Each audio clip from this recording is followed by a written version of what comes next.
Shalom semua.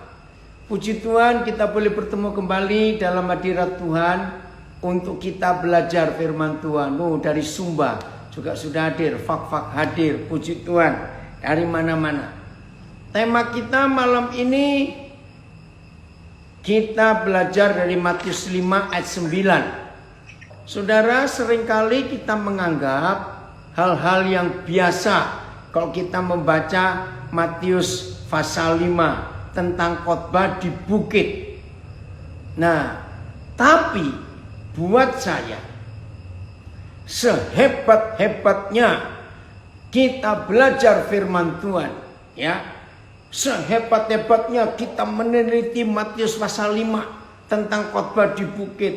Kita melayani sekian puluh tahun, hebat. Tapi maaf, kita punya gelar teologi sepanjang apa? Tanpa Matius 5 ayat 9 kita genapi. Semua yang kita buat, saudara tolong catat, semua yang kita buat, pendoa hebat, orang suka puasa, ya, apa saja, pelayanan sekian puluh tahun, bisa khotbah tiap hari, hafal ayat Alkitab. Tetapi tanpa Matius 5 ayat 9, semua tidak ada artinya dan sia-sia. Loh kok bisa? Nah, pasti banyak yang bertanya. Justru ayat ini sangat luar biasa. Inilah pusat, ya, dari seluruh Alkitab buat saya. Loh kenapa? Karena tidak ada ayat lain di seluruh Alkitab yang memberitahu kita kapan, mengapa, kok bisa, bagaimana kita ini bisa disebut anak-anak Tuhan.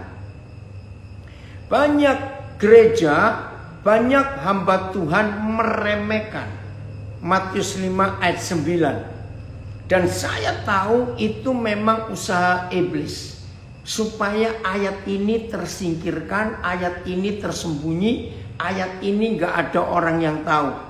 Cukup banyak gereja tidak melihat kebenaran ayat ini. Saudara, maka itu perhatikan baik-baik. Satu-satunya ayat dalam seluruh Alkitab. Saya ulangi lagi, satu-satunya ayat dalam seluruh Alkitab yang memberitahu kita sejak kapan kita disebut anak-anak Tuhan.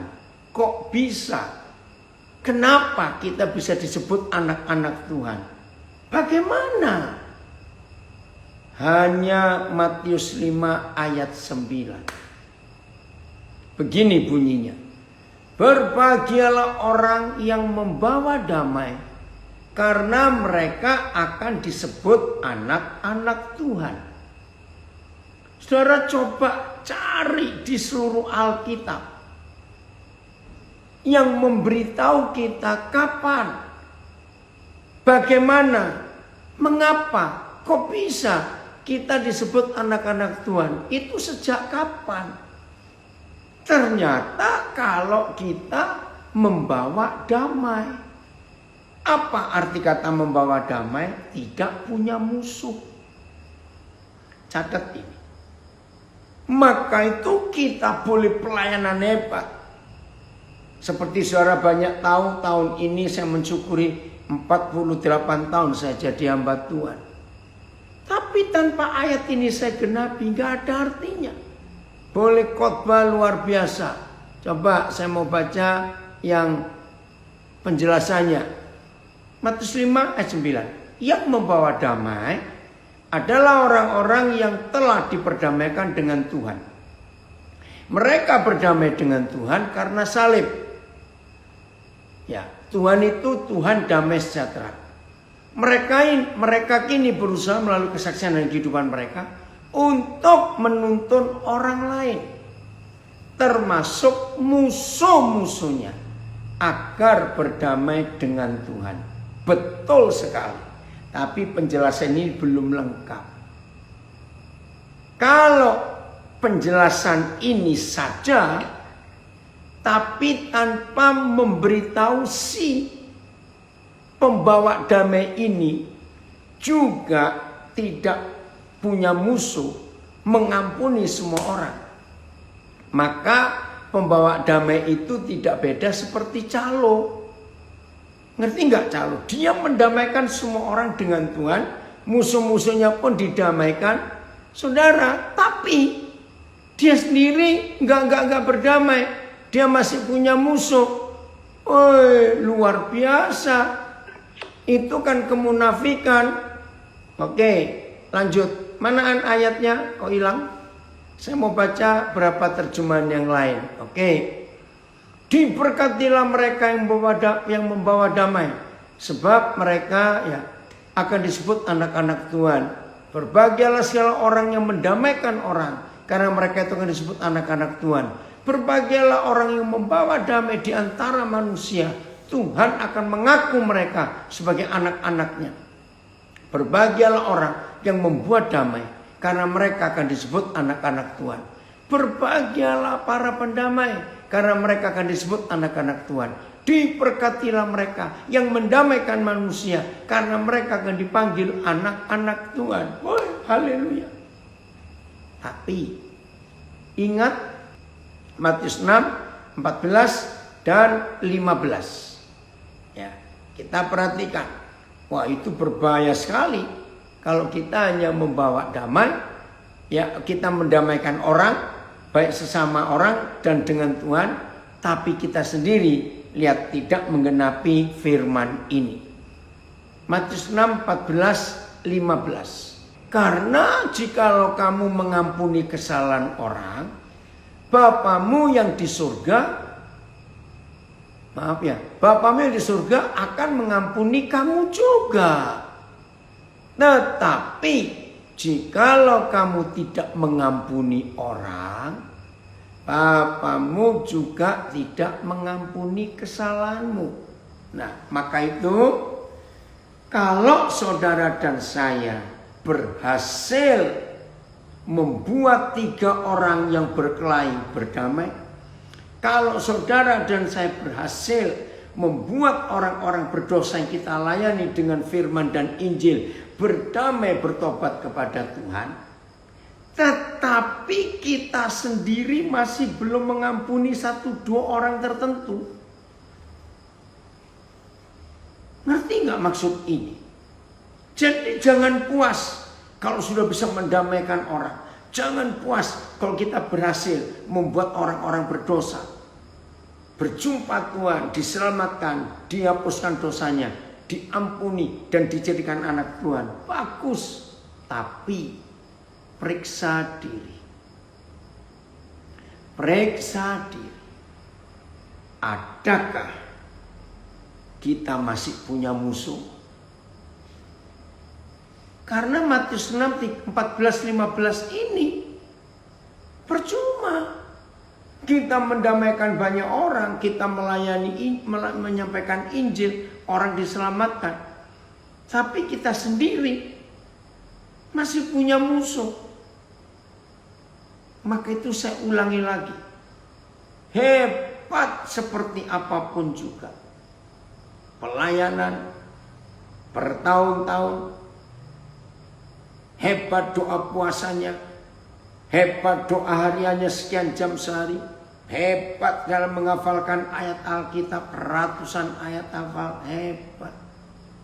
Tapi kalau kita masih punya musuh, maka kita tetap bukan anak-anak Tuhan. Karena satu-satunya ayat yang memberitahu kita kapan kita disebut anak-anak Tuhan, yaitu ini, Matius 5 ayat 9 ini. Sekarang saya balik dengan ayat ini. Ngeri betul Kristo, ngeri. Dengan ayat ini Oke? Kita sadar iblis menggunakan Matius 5 ayat 9. Saya ulangi, iblis menggunakan Matius 5 ayat 9 untuk menggugurkan, membatalkan status kita sebagai anak-anak Tuhan ketika kita masih punya musuh.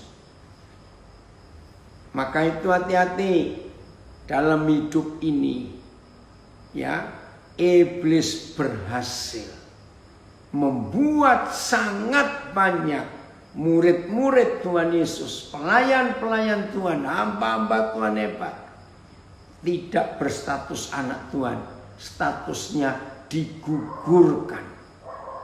Kenapa? Karena masih punya musuh, tidak berdamai. Jadi nggak main-main saudara ayat ini. Mungkin ada yang berkata begini, saya tidak benci, saya tidak marah. Perhatikan kalimat yang saya katakan. Tapi malas ketemu. Ayo ngaku. Ngaku. Tidak benci, tidak marah, tidak dendam, tapi malas ketemu. Sama goblok, catat itu baik-baik. Sama.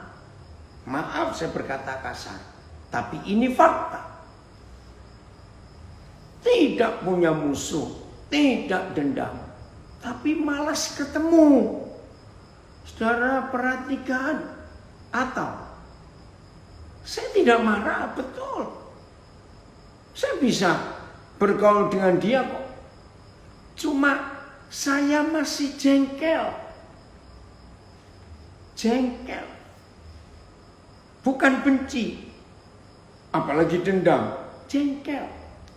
Saudara, tolong catat. Dengan jengkel saja. Sama, gemes, sama. Gemes itu artinya kita masih pasang stempel atas orang itu. Saudara perhatikan firman ini. Tidak boleh kita membiarkan gemes, jengkel, malas ketemu. Jangan. Maka itu penting sekali. Matius 5 ayat 9 ini kita perhatikan. Jangan main-main. Oke. Ibrani 12 ayat 14. Itu lihat semua terjemahan ya. Ibrani 12 ayat yang ke-14. Semua terjemahan bukan satu terjemahan. Ya. Berusahalah hidup damai dengan semua orang. Dan kejarlah perdamaian. Ini terjemahan yang betul. Bukan kejarlah kekudusan. Memang hidup kudus itu artinya hidup tidak punya musuh. Sama. Tapi kalau kita baca kekudusan, maka berdamai dengan semua orang. Tetap aja yang berapa terjemahan tadi. Jangan diganti yang satu terjemahan. Maka kalau kita masih punya musuh, berarti kita hidup gak kudus, gak berdamai. Sebab tanpa berdamai dengan semua orang, ini caranya baca. Sebab tanpa berdamai dengan semua orang, tidak seorang pun akan melihat Yahweh. Saudara garis bawahi. Nggak bisa melihat Bapa kita. Nah kalau nggak bisa melihat, tolong jawab pertanyaan saya. Bisa ketemu nggak? Ya pasti tidak. Kejarlah perdamaian dengan semua orang. Dan kejarlah kekudusan. Ya saya ulangi lagi. Dan kejarlah perdamaian dengan semua orang. Sebab tanpa perdamaian dengan semua orang, tidak seorang pun dapat melihat Tuhan.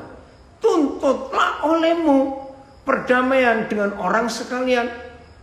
Dan lagi berdamai dengan kesucian. Maka dengan tidak berdamai dengan semua orang, orang itu tiadalah seorang pun dapat memandang Tuhan. Berusahalah hidup rukun dengan semua orang. Berusahalah juga untuk hidup kudus. khusus untuk Tuhan. Sebab tidak seorang pun dapat melihat Tuhan kalau ia tidak hidup seperti itu. Tanpa itu tidak seorang pun akan melihat Tuhan. Semuanya sama. Oke. Nah, tadi Eka menuliskan terjemahan The Passion. Oke, saya baca. In every relationship, di dalam setiap hubungan, be swift to choose peace. Ya, usahakan memilih berdamai over competition, di atas semua persaingan dalam pergaulan. Hati-hati. And run swiftly, dan berusaha lari dengan serius toward holiness, menuju kesucian. For those who are not holy, karena seorang yang tidak suci, yang tidak berdamai, nggak akan melihat Tuhan. Oke, sekarang kita kembali. Kalau melihat Tuhan saja tidak bisa, maka orang itu nggak akan melihat Tuhan. Ngeri sekali. Kalau kita nggak bisa melihat Tuhan, berarti kita nggak bisa berjumpa Tuhan. Jadi perhatikan. Saya beri contoh begini. Saudara tinggal di sebuah kota. Jumlah penduduk kota itu 200.000 misalnya. Ya. Ini arti Ibrani 12 ayat 14. Penduduk kota itu 200.000. Nah, enggak tahu bagaimana saudara bisa berdamai dengan yang 199.999. Ya, ngerti? 1.959.999. Oke. Berarti tinggal satu yang saudara enggak berdamai. Maka papa enggak akan berkata, enggak apa-apalah, kurang satu aja kok, aku nggak hitung itu. Nggak bisa. Berdamai dengan semua orang.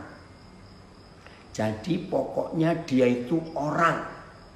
Asal dia itu orang. Berdamai dengan semua orang. Saudara, saya harap tidak ada yang berdiskusi untuk membela diri. Saya dahului supaya kita nggak buang waktu. Tidak ada waktu untuk diskusi. Pokoknya semua orang, termasuk orang yang serumah, orang tua, mertua, siapa saja, pokoknya orang.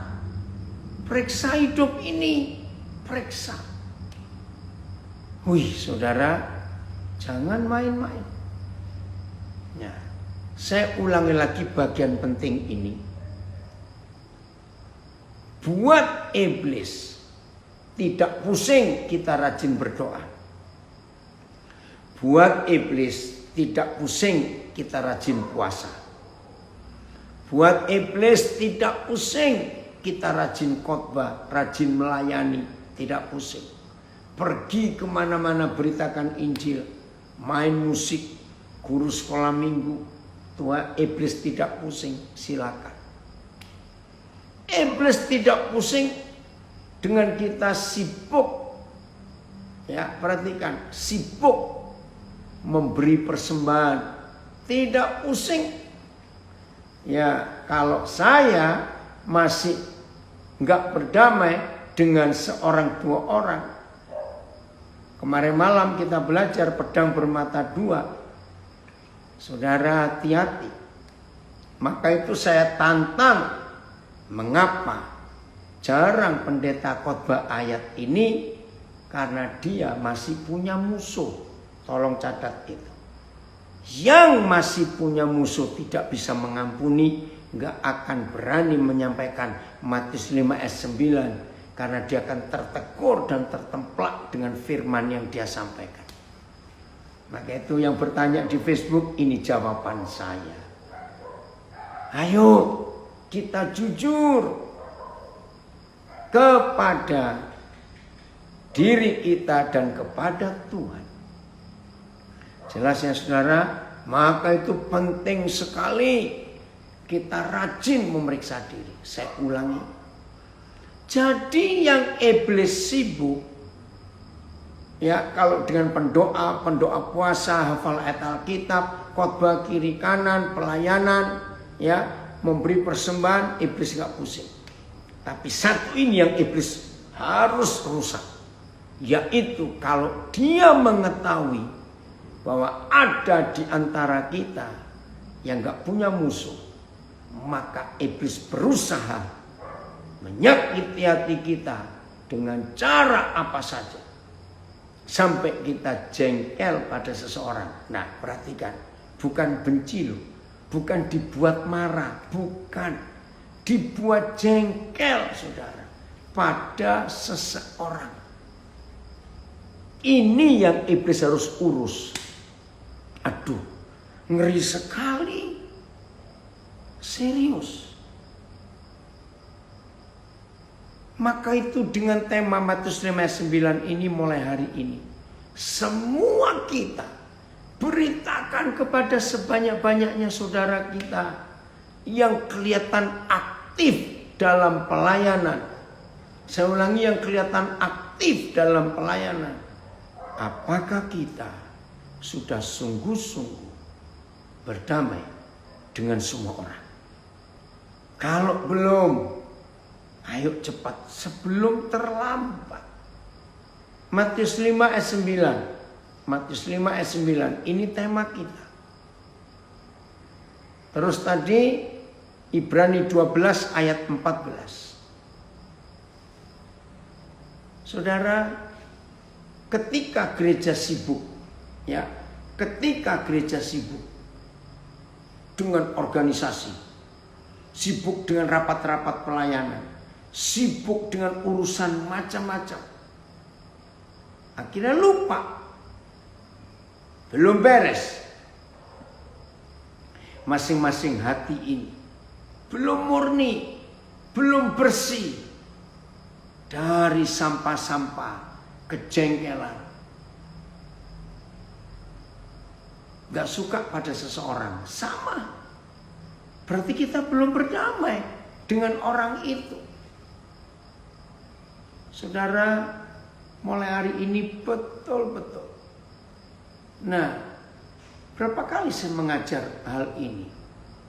Pasti ada yang protes, ada yang berkata, nggak mungkin lah, namanya manusia hidup nggak punya musuh.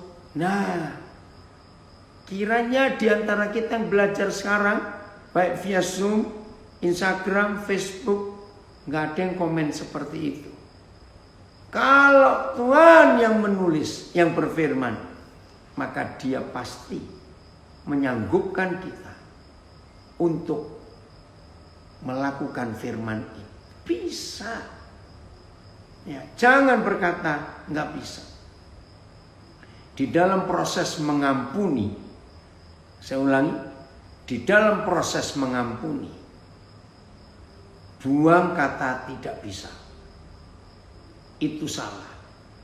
Di dalam proses mengampuni, yang ada ialah tidak mau. Perhatikan, yang ada adalah tidak mau, bukan tidak bisa. Ya, Matius 46 ayat 14-15. Tadi Matius 5 ayat yang ke-9.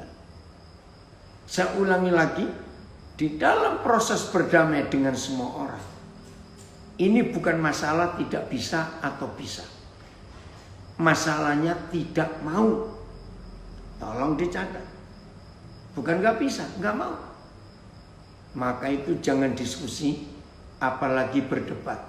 Ya, jangan. Pokoknya Tuhan minta berdamai dengan semua orang, ya aku lakukan. Ini yang kita harus perhatikan. Oke, saya baca ada pertanyaan. Gereja sama dengan organisasi, dan setiap organisasi memiliki aturan. Cuma banyak yang menghidupi aturan organisasi daripada firman-Nya. Betul, ini yang salah. Banyak gereja. Ya, saya jawab pertanyaan di Facebook ini, Ron, Papa jawab, dan semua kita. Dari tahun 80-an, ya 70-an akhir saya mulai. Ya, saya sudah terlibat dengan banyak yayasan-yayasan pelayanan, ya, sejak akhir tahun 70-an. Nah, sering kali saya diminta jadi penasihat itu banyak. Nah, tiap kali saya diminta untuk memimpin rapat mereka. Ron, ini jawaban pertanyaanmu, Papa akan jawab dari pengalaman saya. Maka saya mulai dengan pertanyaan ini dulu. Saudara-saudara, selama kita diskusi rapat semuanya ini, kita akan menggunakan anggaran dasar anggaran rumah tangga ADART atau kita akan menggunakan Alkitab. Itu pertanyaan saya nomor 1 sebelum saya memimpin pertemuan atau rapat-rapat yayasan-yayasan pelayanan itu. Kenapa saya harus tanya itu, saudara? Karena seringkali pengurus-pengurus gereja, pengurus-pengurus yayasan-yayasan Kristen itu sibuk dengan anggaran dasar, anggaran rumah tangga. Nah, itu saya nggak mau. Saya selalu mengajak mereka untuk pakai Alkitab. Begini logikanya, ada 2. 1, yang tertulis di kitab suci kita, yang tertulis itu belum semua kita lakukan. Sombong betul kita memakai peraturan yang kita buat sendiri. Itu kan sombongnya luar biasa. Saya ulangi lagi. Yang tertulis di kitab suci belum semua kita lakukan. Lalu kita mau pakai aturan yang kita buat sendiri. Dan aturan-aturan kita buat sendiri itu bisa diamandemen, ngerti nggak? Bisa diganti-ganti lagi. Firman Tuhan nggak bisa diubah dari dulu sampai selamanya, kekal. Itulah kebenaran dan berlaku sepanjang zaman. Jadi itu alasan saya pertama untuk memakai Alkitab, bukan ADART. Alasan yang kedua, mana lebih akurat, mana lebih kuat. Ya, contoh, kalau kita rapat menggunakan anggaran dasar, anggaran rumah tangga, itu terjadi perdebatan, nggak bisa begini, nggak bisa begitu. Nah, kalau saya mimpin rapat begini, begitu mereka ribut, saya bilang stop, ayo kita baca ayat ini. Nah, saya tantang, siapa berani melawan? Ya langsung ketemu Tuhan saja. Jangan minta saya sebagai pemimpin rapat untuk membantah ayat ini. Enggak. Ngerti nggak maksud saya? Akhirnya mau nggak mau itu dong. Justru kalau ada yang melawan firman, itu bahaya. Ya udah langsung dipecat aja pengurus itu. Nah itu Ron, betul. Banyak gereja lebih menggunakan aturan anggaran dasar, anggaran rumah tangga mereka, atau tata gereja, masing-masing gereja punya istilah beda-beda. Maka itu lebih baik kita pakai Alkitab. Hukum tertinggi yang tertulis adalah Alkitab. Amin, saudara. Ini yang luar biasa. Ya, saya akan jawab pertanyaan. Kalau udah dimaafin tapi diulangin lagi dan setiap tahun selalu sama aja masalahnya, jadi harus bagaimana? Nah, saya jawab pertanyaan saudara yang tanya saya nggak kenal siapa ini, dengan pertanyaan balik. Ya, saudara yang bertanya di Facebook, ya kalau udah dimaafin tapi diulangin lagi dan setiap tahun selalu sama aja masalahnya, jadi harus bagaimana? Pertanyaan ini jawabannya adalah pertanyaan saya kepada saudara. Dan nggak cuma pada yang tanya, pada semua kita ikut mendengar via Zoom Instagram, Facebook. Saya tanya, sering gak kita minta ampun kepada Tuhan? Jawabannya sering. Pertanyaan berikut, sangat sering. Agatha jawab. Pertanyaan berikut, sering gak kita minta ampun kesalahan yang sama kepada Tuhan? Sering, berulang-ulang kali, Pak Filipus. Nah, ini jawabannya. Jadi kalau saudara dan saya minta maaf, minta ampun hal yang sama kepada Tuhan berulang-ulang, jangan sombong. Kita menuntut orang lain untuk cukup satu kali berbuat salah kepada kita. Kita jahat. Jelas ya? Oke. Terus ada lagi pelajaran dasar yang penting tapi sering dianggap tidak penting. Setuju. Ini pelajaran dasar. Hidup tidak punya musuh. Hidup mengampuni semua orang. Hidup berdamai dengan semua orang. Itu pelajaran dasar. Tapi sering dianggap tidak penting dalam pelayanan. Akibatnya sulit melihat karakter Kristus dalam kehidupan orang percaya, termasuk hamba Tuhan. Betul. Ngeri sekali. Ada yang menyatakan, jadi saya harus sungguh-sungguh berdamai dengan semua orang, mengampuni tanpa syarat, semua harus tuntas, tidak tertinggal satu orang pun, harus bisa, harus mampu. Puji Tuhan. Saudara, inilah fakta hidup. Kita nggak boleh punya musuh. Lagi sekali nggak benci, nggak marah, tapi jengkel, malas ketemu, gemes, sama. Tolong dicatat. 100% mengampuni. Terima kasih Agatha. Total. Mari kita buka Matius 18 ayat 35. Matius 18 ayat 35. Kita lihat ayat ini. Matius 18 ayat 35. Maka Bapakku yang di surga akan berbuat demikian juga terhadap kamu, apabila kamu masing-masing tidak mengampuni saudaramu dengan segenap hati. Mengampuni dengan segenap hati. Total. Terjemahan lain. Oh, ada penjelasan. Baik, saya akan baca. Ya. Begini. Dalam pengampunan ini, Yesus mengajarkan bahwa pengampunan Tuhan sekalipun diberikan dengan cuma-cuma kepada semua orang yang berdosa, yang bertobat, orang berdosa yang bertobat. Namun tetap ada syaratnya juga, yaitu sampai sejauh mana si calon penerima bersedia mengampuni sesamanya. Dengan kata lain, seseorang dapat kehilangan pengampunan Tuhan dengan tetap menyimpan dendam dan tidak bersedia mengampuni orang lain. Ini keren, saya baca penjelasannya. Dengan kata lain, seseorang dapat kehilangan pengampunan Tuhan ketika orang yang sudah diampuni itu tetap menyimpan dendam dan tidak bersedia mengampuni orang lain.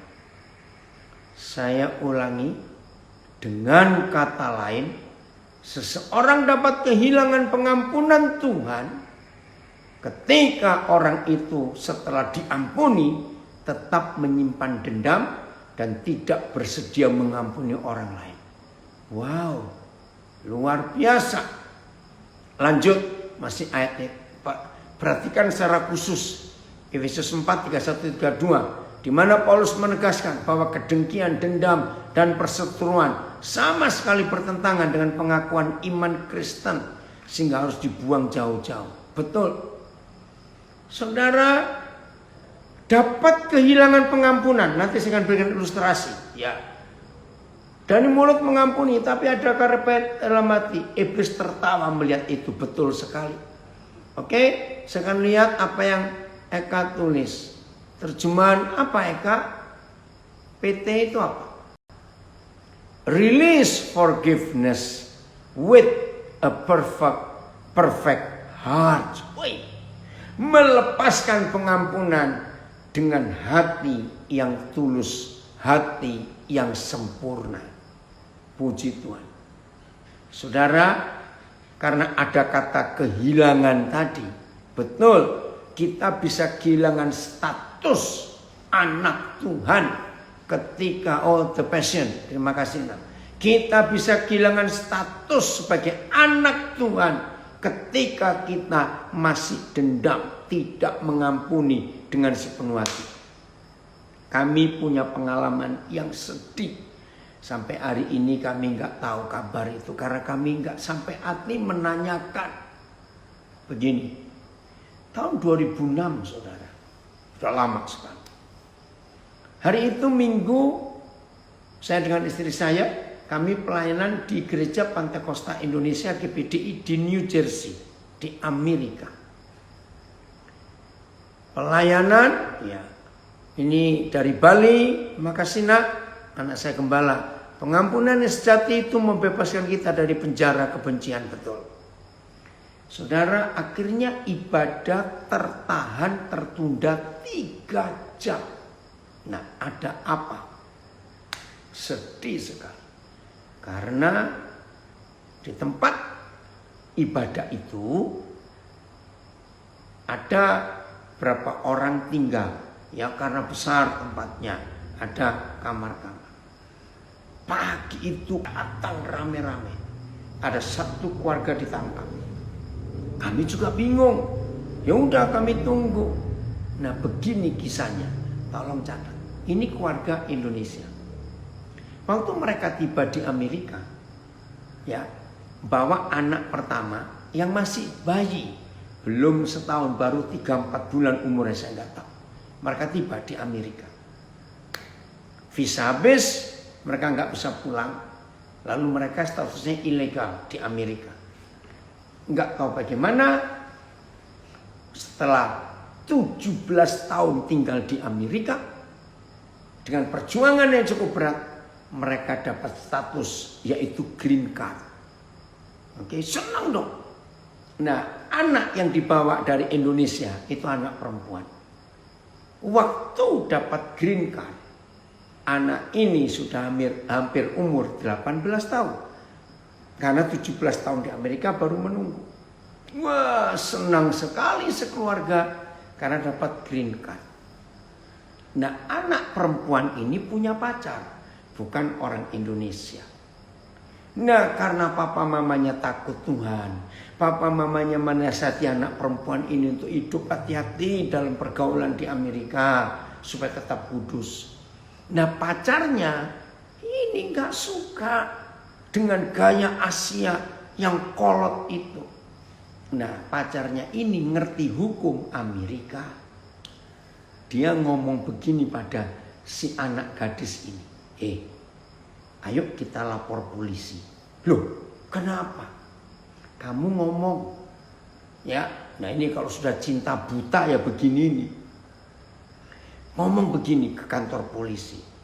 Saya waktu mandi diintip papa saya selama 2 kali. Sebanyak 2 kali. Hukum Amerika ini keras. Ya, hukum Amerika ini keras.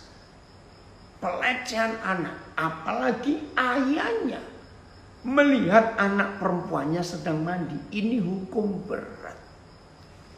Nah, anak ini bodoh betul, nuruti pacarnya, dilaporkan. Saudara, nangkap bapaknya. Anaknya kaget. Dipikir cuma hal biasa. Nangis anaknya di kantor polisi. Dia mengaku, aku bohong. saya begitu. Sudah terlanjur masuk laporan. Anaknya pun sudah dianggap dewasa, umur 18 lewat 17. Anaknya pun ditangkap sebab membuat laporan palsu. Sudah diurus semuanya ya. Maka itu jadi lama ibadah. Selesai 3 jam kami mulai. Tapi suasana nggak enak. Ya saya tetap melayani Tuhan. Ya melayani firman. Saya nggak terpengaruh. Saudara, berapa minggu kemudian kami dengar kabar. Aduh. Mereka sekeluarga dideportasi. Langsung green card mereka di cancel, dibatalkan. Status mereka hilang. Wih, sedih sekali. Nah, maka itu ini luar biasa. Dalam perumpamaan ini Yesus mengajarkan bahwa pengampunan Tuhan sekalipun diberikan dengan cuma-cuma kepada semua orang berdosa yang bertobat, indah, diberikan dengan cuma-cuma, gratis kepada semua orang yang berdosa tapi mau bertobat. Namun tetap ada syaratnya juga, yaitu sampai sejauh mana si calon penerima bersedia mengampuni sesamanya. Keluarga Indonesia yang dapat izin tinggal tetap setelah 17 tahun berjuang, itu tetap ada syaratnya. Tidak boleh melanggar hukum undang-undang negara Amerika. Apa syaratnya? Kalau saudara dan saya diampuni, yaitu sampai sejauh mana si calon penerima bersedia mengampuni sesamanya. Dengan kata lain, seseorang dapat kehilangan pengampunan Tuhan. Ini loh saya kaget. Seseorang dapat kehilangan pengampunan Tuhan dengan tetap ketika orang itu tetap menyimpan dendam dan tidak bersedia mengampuni orang lain. Wih, ngeri saudara. Maka itu lagi sekali. Kenapa sedikit sekali gereja khotbah Matius 5:9, padahal ini penting saudara. Nggak main-main. Status anak Tuhan bisa dicopot dan gugur dan batal kalau kita tidak berdamai dengan semua orang. Maka itu pertama kali Roh Kudus mengajar saya ayat ini, saya langsung berkata begini, aduh, berarti cuma berapa persen ini yang rajin ke gereja, yang berstatus pelayan hamba Tuhan bisa masuk surga. Karena hanya jengkel, gemes, malas ketemu saja, kita sudah hancur-hancuran. Tuhan tolong kami.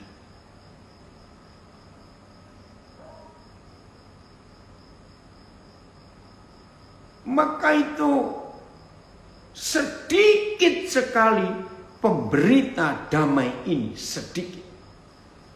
Kenapa pemberita damai sedikit? Karena sulit cari orang hidup yang gak punya musuh. Saya ulangi kalimat ini. Sulit cari orang hidup yang gak punya musuh. Tuhan, ini keputusan kami untuk berdamai dengan semua orang tanpa syarat. Nah, begini ukuran bisa berdamai dengan semua orang. Ya, begini ukuran berdamai dengan semua orang. Bisa makan bersama dengan orang itu. Ayo. Itu aja ukurannya. Karena begitu Tuhan Yesus ngajar.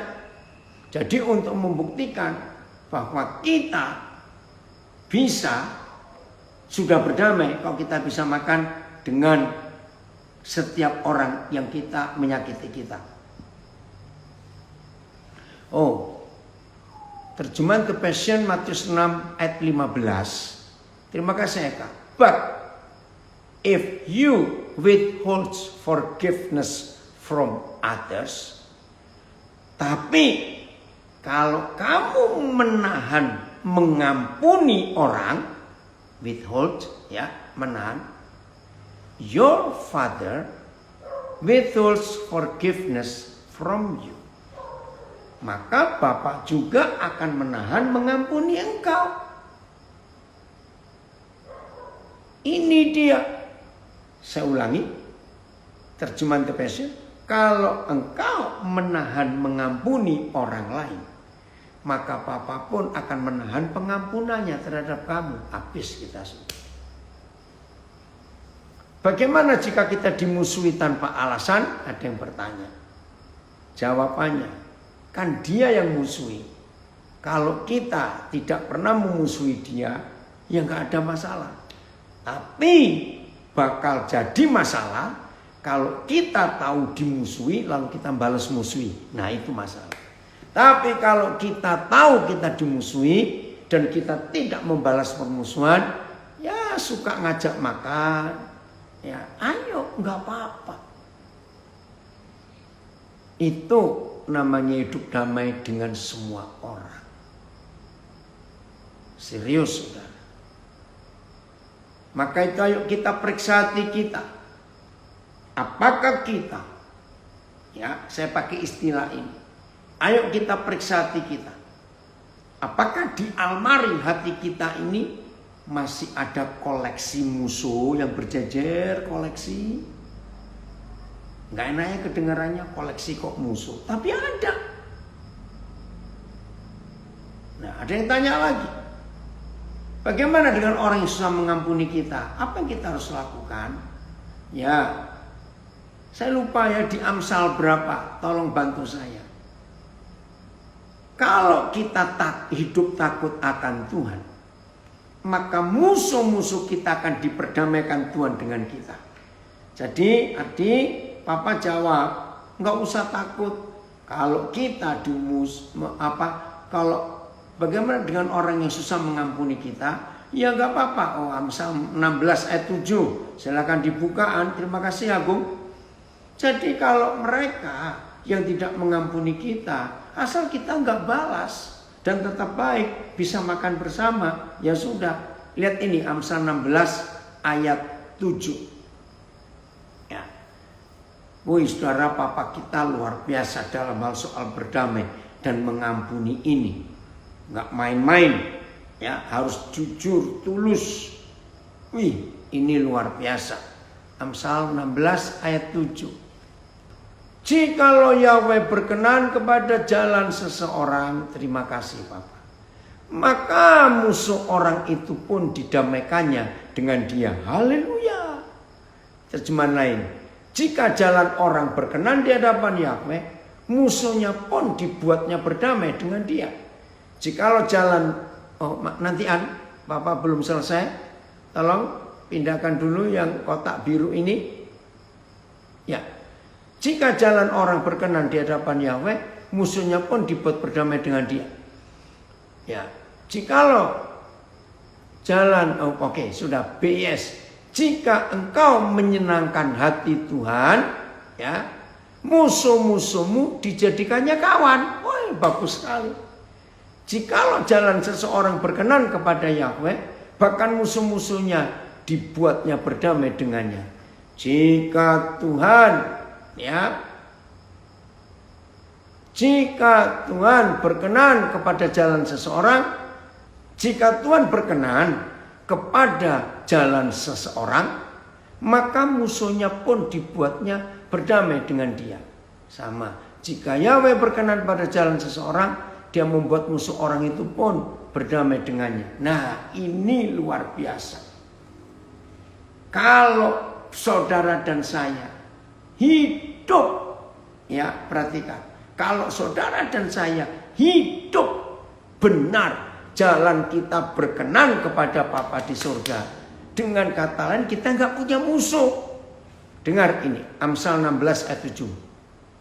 Ayat ini diterapkan, digunakan pada janji Tuhan kepada Israel, bahwa negeri mereka akan dilindungi dari serangan musuh jikalau mereka melaksanakan kehendaknya. Akan tetapi orang percaya dalam perjanjian baru akan mengalami perseteruan dari musuh-musuh mereka, iblis dan dunia, dalam banyak hal karena mereka melaksanakan kehendak Tuhan. Oh, beda terjemahnya. Oke, kita lanjut.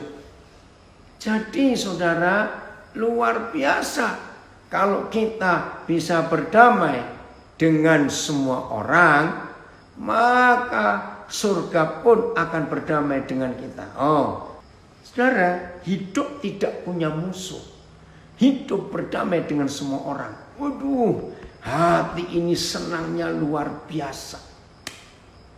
Serius, hati ini senangnya luar biasa kalau kita bisa berdamai dengan semua orang. Oke, bagian terakhir. Sederhana untuk berdamai dengan semua orang.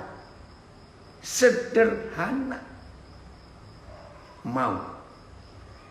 Ya, selalu punya prinsip.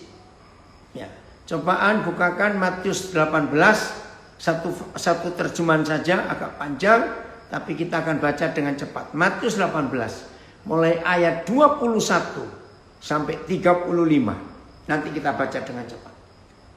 Tidak ada pasal lain dalam Alkitab yang begitu indah mengajarkan kita untuk mengampuni kecuali Matius 18 ayat 21 sampai 35. Nah, maaf, setelah kita membaca apa yang Tuhan Yesus firmankan lewat Matius 18 21 sampai 35, dan masih ada yang keras hati, tidak mau mengampuni, maafkan saya, tidak ada jalan lain.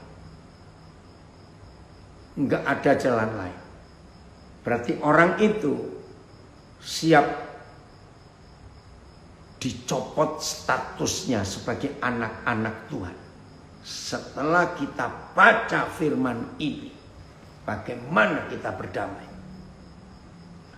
Kemudian datanglah Petrus dan berkata kepada Yesus, Tuhan, sampai berapa kali aku harus mengampuni saudaraku jika ia berbuat dosa terhadap aku? Sampai 7 kali. Kenapa Pak Petrus milih 7 kali? Karena begini, rabi-rabi Yahudi pada zaman itu mengajarkan, kalau kamu bisa mengampuni musuhmu sampai 3 kali, kamu hebat. Nah, Petrus melakukan 7 kali. Harapannya dia dapat pujian dari gurunya, yaitu Tuhan Yesus. Muridku, kamu hebat. Kalau yang lain cuma bisa ngampuni 3 kali, kamu bisa 7 kali. Oke. Tolong ayat yang ke 22 ini kita lihat beberapa terjemahan yang lain, ya. Karena angkanya ada beda-beda di beberapa terjemahan. Nah, Eka juga nanti lihat The Passion, ya, yang ayat 22. Yesus berkata kepadanya, Petrus, bukan 7 kali ya aku berkata kepadamu, melainkan sampai 70 kali 7 kali. Bukan 70 kali 7, 70 pangkat 7. Berapa kali? Sampai 7 kali, tetapi sampai 70 kali 7 kali. Sama semua. 7 sampai 70 kali 7. Terjemah lama begitu. Yang BIS sampai tapi 70 kali 7 kali. Semua sama, ya. Melainkan sampai 70 kali 7. Oh, itu MLT. Bisa sampai 70 kali 7. Nah, jadi saya ambil yang terjemahan 70 kali 7 kali, saudara. The Passion, ya, not 7 times, Peter, but 70 times, 7 times. Nah, 70 kali 7 kali. Terima kasih. Wih, ini luar biasa. Ada yang bisa ngitung enggak ya? 70 pangkat 7 itu berapa miliar kali? Hei saudara. Satu hari salah seorang guru kami, guru matematika lulusan Satya Wacana, ya, saya minta tolong untuk menghitung 70 kali 7 kali. Kalau orang itu meninggal umur 70 tahun, maka saya minta dia hitung sejak dia lahir sampai dia meninggal umur 70. Maka tolong hitung dalam setahun ngampuni berapa kali, dalam sebulan berapa kali, dalam seminggu berapa kali, dalam satu hari berapa kali, dalam 1 jam berapa kali, dalam 1 menit berapa kali, sampai 1 detik berapa kali. Saya minta dia ngitung kalau orang itu meninggal umur 70. Aduh saya nggak nyiapkan angkanya, sudah dihitung, saya kaget. Iya, ini berapa jumlahnya? 70 kali 7 kali 70. Angkanya itu berapa? Ada yang bisa ngitung nggak? Keluar nggak itu? Saudara, artinya mengampuni seumur hidup sangat banyak memang. Mengampuni tanpa batas, betul. Tidak ada buku tulisan siapa saja di seluruh dunia ini yang pernah menulis mengampuni orang itu sebanyak itu. Hanya Bapa di surga. Matius 18 ayat 23. Sebab hal kerajaan surga seumpama seorang raja yang hendak mengadakan perhitungan dengan hamba-hambanya. Setelah ia mulai mengadakan perhitungan itu, dihadapkanlah kepadanya seorang yang berhutang. Nah, saya pakai angka sekarang ya, yang berhutang 10 miliar rupiah. Ya, 10 miliar hutangnya. Enggak akan terbayar. Tetapi karena orang itu tidak mampu melunaskan hutangnya, raja itu memerintahkan supaya ia dijual beserta anak istrinya dan segala miliknya untuk membayar hutangnya. Aduh. Heng itu piro heng? 8, 2, 3, 5. Nolnya berapa? 1, 2, 3, 4, 5, 6. Wih, 18 nol itu berapa? Saya nggak tahu. Triliun atau apa ini? 18 nolnya di belakang. Jadi nggak bisa bayar. Suruh jual istrinya, jual anak-anaknya, jual segala miliknya. Maka sujudlah hamba itu menyembah dia. Katanya, sabarlah dahulu raja, segala hutangku akan kulunaskan. Lalu tergeraklah hati raja itu oleh belas kasihan akan hamba itu, sehingga ia membebaskannya. 10 miliar dihapuskan hutangnya. Oke, ada yang ngitung ini, saudara kita dari BSD. 8 triliun 235 miliar 430 juta kali. Saudara bayangkan, kita itu mengampuni 8 triliun kali, ya 8 triliun 235 miliar 430 juta kali. Orang Jawa bilang gelegeen. Tuhan terima kasih, ini hukum kasih yang luar biasa. Terima kasih yang sudah menghitung. Saya lanjutkan. Tetapi, nah ini loh jahatnya. Ingat ya, yang saya katakan tadi. Setelah kita mendengar firman Tuhan Yesus ini, bahwa dosa-dosa kita kepada Tuhan jauh-jauh lebih besar daripada kesalahan saudara kita terhadap kita. Kalau sudah dengar ini saudara tetap keras hati, terserah saudara lah. Ya berarti kita nggak akan ketemu di surga. Maaf saya ngomong. Tetapi ayat 28. Tetapi ketika hamba itu keluar, ia bertemu dengan seorang hamba lain. Nah, yang berhutang 100.000 rupiah. Tadi utang kita 10 miliar. Lalu kita bebas. Saya yakin kalau 10 miliar dibebaskan, sebulan gak tidur saking senangnya. Baru keluar dari rumah, dari istana raja itu, kita ketemu teman kita yang hutang kepada kita 100.000 rupiah. Ia menangkap. Kita tangkap teman itu dan mencekik kawan itu. Katanya, bayar hutangmu. Maka sujudlah kawannya itu dan memohon kepadanya, sabarlah dahulu, hutang itu akan kulunaskan. Tetapi ia menolak dan menyerahkan kawannya itu ke dalam penjara sampai dilunaskannya hutangnya yang cuma 100.000 itu. Wih, saudara, ngeri sekali. Oke, ini yang luar biasa yang kita harus perhatikan di dalam hidup kita sebagai anak-anak Bapa di surga, supaya kebenaran yang Tuhan percayakan kepada kita itu bisa terjadi. Sebentar, saya harus foto angkanya ini dulu. Ya, oke, maaf. Oke. Hutang kita berapa? 10 miliar. Hutang teman kita berapa? 100.000. Jahat. Melihat itu, ayat 31. Melihat itu kawan-kawannya yang lain sangat sedih. Lalu menyampaikan segala yang terjadi kepada tuan mereka. Raja itu menyuruh memanggil kita, yang sudah dibebaskan 10 miliar tadi. Dan berkata kepada kita, hai hamba yang jahat. Kita jahat kalau tidak mengampuni. Hai hamba yang jahat, seluruh hutangmu yang 10 miliar telah kuhapuskan, karena engkau memohonkannya kepadaku.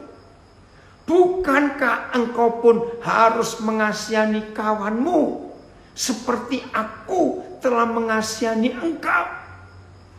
10 miliar bebas, 100.000 kita tuntut untuk bayar. Jahat di mata Tuhan. Maka marahlah tuannya itu dan menyerahkannya kepada Algojo sampai ia melunaskan seluruh hutangnya. Tadinya bebas, sekarang harus lunas 10 miliar. Dan gak cuma 10 miliar lunas, diserahkan kepada Algojo lebih dari 1. Kalau itu ayam sudah jadi ayam geprek atau ayam penyet, saya tidak tahu, mungkin lebih dari itu. Saudara lihat ayat 35. Ini loh, kalau kita tidak mau berdamai, maka Bapakku yang di surga akan berbuat demikian juga terhadap kamu, apabila kamu masing-masing tidak mengampuni saudaramu dengan segenap hati. Ngeri sekali. Hari ini mari kita bertobat, saudara. Betul. 5 triliun lebih. Saudara. Inilah firman Tuhan. Ayo mulai hari ini, semua hidup gereja periksa diri. Apakah kita masih berstatus anak-anak Tuhan? Karena kita nggak punya musuh, berdamai dengan semua orang. Terpujilah Tuhan untuk itu. Maka surga ada di bumi. Kalau kita berdamai, semua orang di dunia berdamai. Luar biasa. Saya baca ada yang komen, rangkuman semua firman ini pernah saya dengar, tapi hanya kulit luarnya biasa-biasa. Malam ini saya terimanya beda, lebih dalam. Ada penekanan kalau saya tidak mengampuni dengan segenap hati, saya bisa kehilangan status saya sebagai anak Tuhan. Tolong saya Roh Kudus supaya saya bisa melakukan hukum kasih ini. Puji Tuhan. Serius. Nah, ini ada yang ngitung setiap detik mengampuni dari umur 0 sampai umur berapa itu? 260. Maksudnya gimana, Heng? Coba jelasin. Jadi berapa ratus kali setiap detik kalau kita mati umur 70, ngitungnya itu. Terima kasih Papa, kami mau jadi pelaku firman. Tuhan Yesus memberkati kita semua. Jangan izinkan status kita digugurkan oleh setan. Kehilangan hak kita sebagai anak-anak Tuhan. Terima kasih Bapak untuk firman ini.